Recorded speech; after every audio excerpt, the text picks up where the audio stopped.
Hey, this is Russ. Hey, last time we did some cooking on the sous vide unit from Anova that my daughter and son-in-law gave me.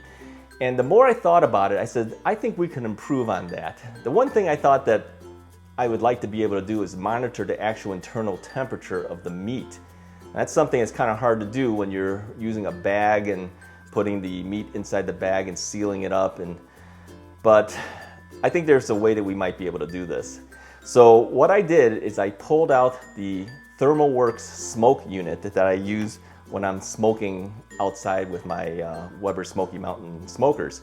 And this thing will actually allow us to measure it because this will go right into the meat.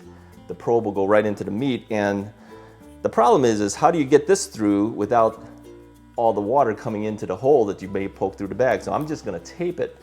But most people submerge the bag 100%, but remember too, we have this little thing that fits on top of the unit and we're running that bag over the top. So the opening of the Ziploc bag really doesn't touch the water. And I think if we keep that above the water, we might be okay. So I've gone ahead and pulled out another steak and I put a couple pats of butter on here and I've already pre-seasoned this with some salt and pepper. So let's go ahead and do that. And again, what I usually would like to use is better quality bags. So I'm gonna use a name brand. I'm gonna use the Ziploc brand of freezer bags. And I think that's gonna be a little bit better than just using some brand that you don't know. So let's go ahead and pull one out. And I'm gonna put the meat right in here with the butter in there. Put that right in. Put one on top and one on bottom for the butter. And I'm gonna poke a hole through the bag. Let's say right here. You gotta be careful how we poke this. And I'm gonna send this thing through.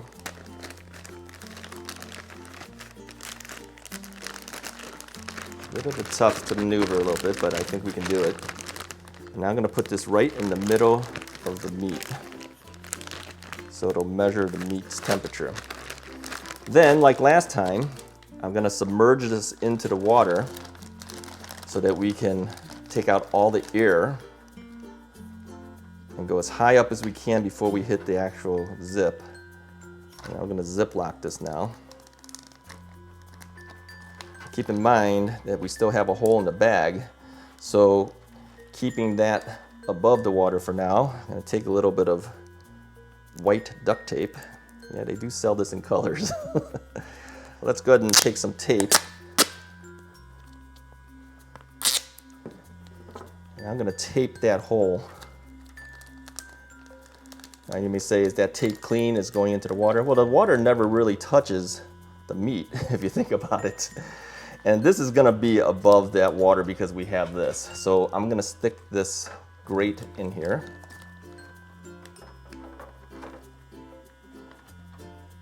There we go. And I'm just gonna fold this over the top here.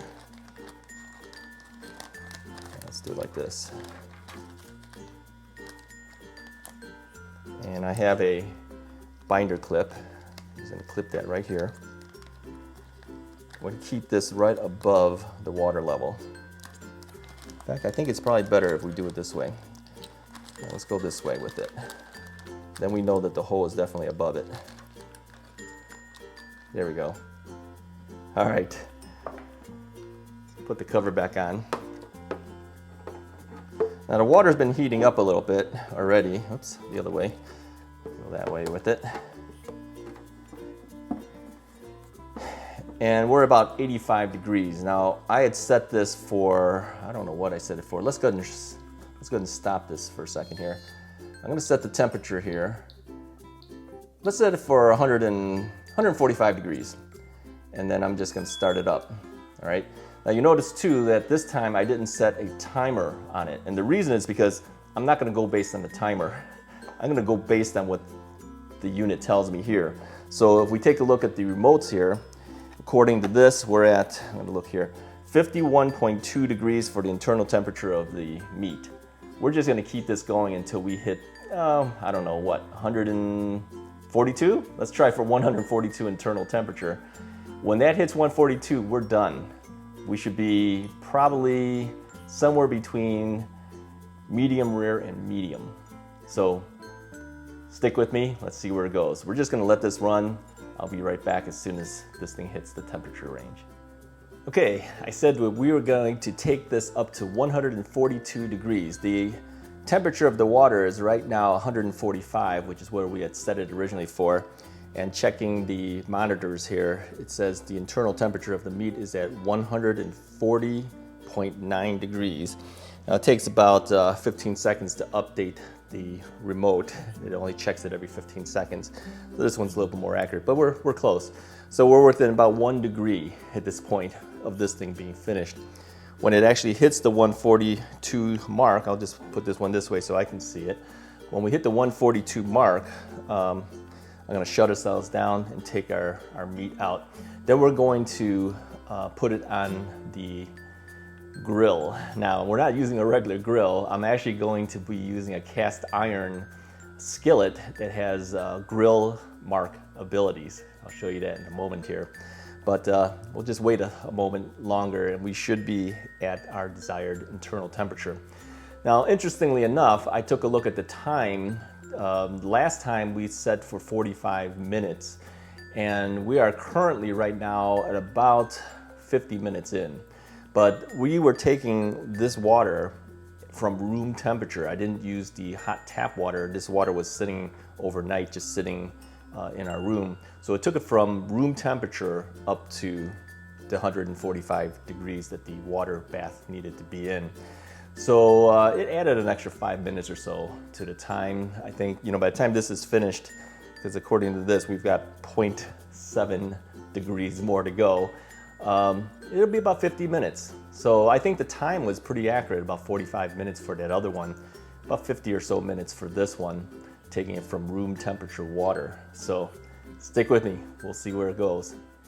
All right, we are very close now, according to my remote here, and it might actually show it faster on this one, but I'm at 141.7, we're 141.8, just got updated. So we're almost at that 142. Now I'm thinking the 142 degrees should be somewhere between medium rare and medium when we cut into it. But again, we won't be cutting anything until after we put it on the cast iron. So we'll give it 0.2 degrees more and then I'll stop everything. So just sit tight here, we're almost there. We're almost there. So let's see, let's look at the main unit here. 0.9. It's got 0.1 degrees more to go. I'll say another 15 seconds. Bear with me for another 15 seconds and then we'll be there. It's a little different way of doing it, and I know that not everyone has something like this that remotely checks it, but you could always pull the meat out, check it with something like this. This is the Thermoworks Thermopen Mark IV, and probably one of the most accurate ones you can get. You can just check it and then put the thing right back in and check it every now and then, but having a continuous checking with this is the way to go. We have hit 142, so I'm gonna say we're done. So we'll stop the unit here, and I'm going to remove it, again, letting this drip out of here. Put that right here. And again, the water will be very hot, so you need to be careful in removing this. Go. And I'm just going to take a fork here to help me remove the probe. There we go. And while we're in there, we might as well use the fork to take the meat out as well.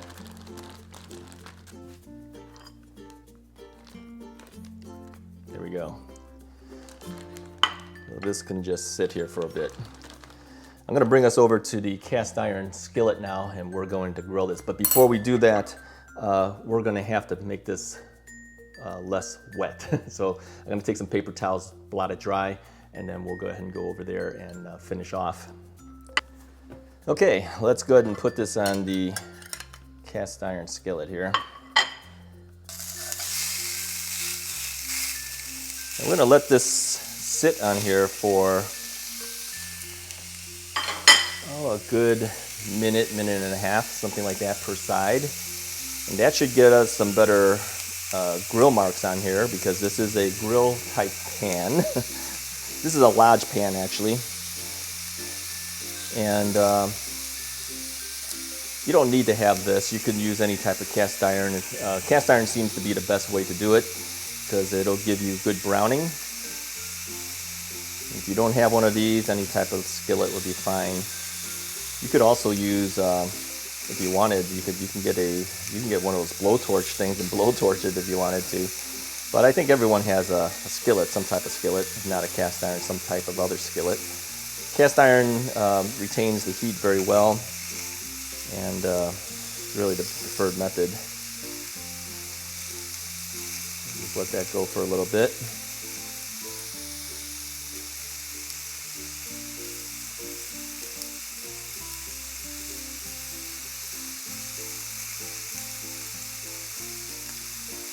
All right, let's turn it this way.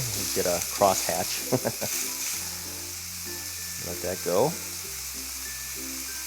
And again, we're going for medium to medium rare. If I did this right, we should get a good result.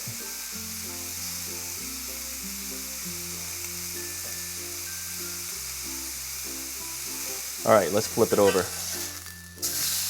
Yeah, I don't know if you guys can see that, but that cross mark looks really nice. And I'm just pressing it down a little bit just to make sure that this thing gives us good marks. I'm getting about a minute to a minute and a half on each side. That'll be plenty. I think if I would have pushed down a little harder, I would have had a little bit more on this edge, but you get the idea.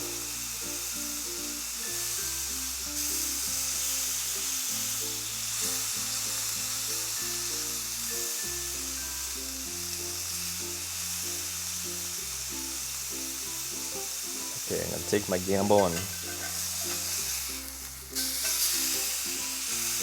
do a little bit quarter turn there. Try to get some cross marks on this side.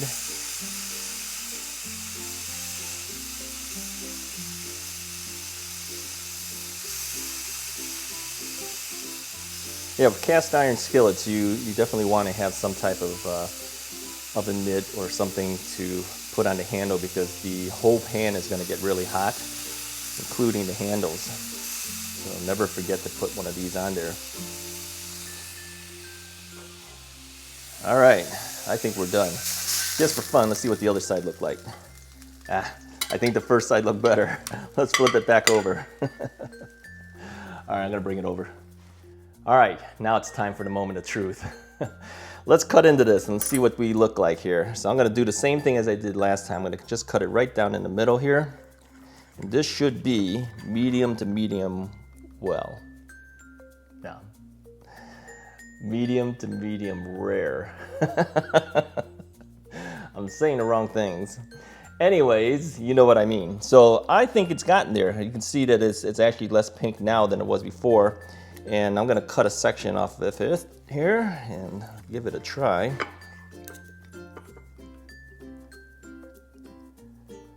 Let's cut that right there. Let me show you what this looks like here. Let's taste it.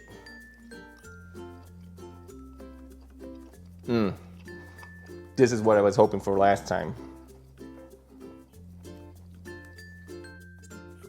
This is the way I like it.